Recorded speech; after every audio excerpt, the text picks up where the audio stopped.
अस्सलाम वालेकुम दोस्तों अज मैं कब्रस्तान आया सी ते हर बंदा अपने अपने आके एक बारी वरसां दे कब्रां ते आके वेख लैन। काफ़ी दोस्तां दे पता नहीं कौन उन्हां दा कोई इत्थे है कि नहीं, वो आके वेखन। कब्रां बैठियां हुई वा जिन्हां दे कोई है।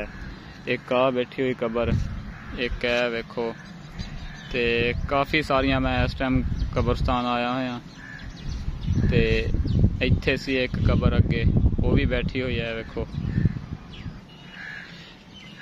वेखो, इस तो इलावा मैं तुहानू थोड़ी जी जगह ते विखाउण दिया वा ते होर भी इत्थे काफ़ी सारियां कबरां बैठियां हुई जिथे पानी आके इकट्ठा हुंदा सीगा उस जगह ते आके।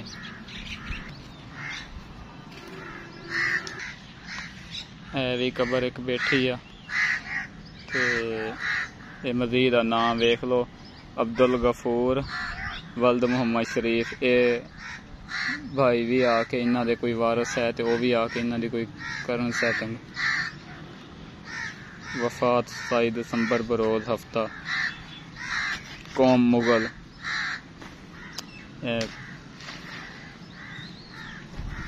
असी काफ़ी मिट्टी पाउण दे, मजीद आके तुसीं अपने चक्कर लाओ सही जरूर।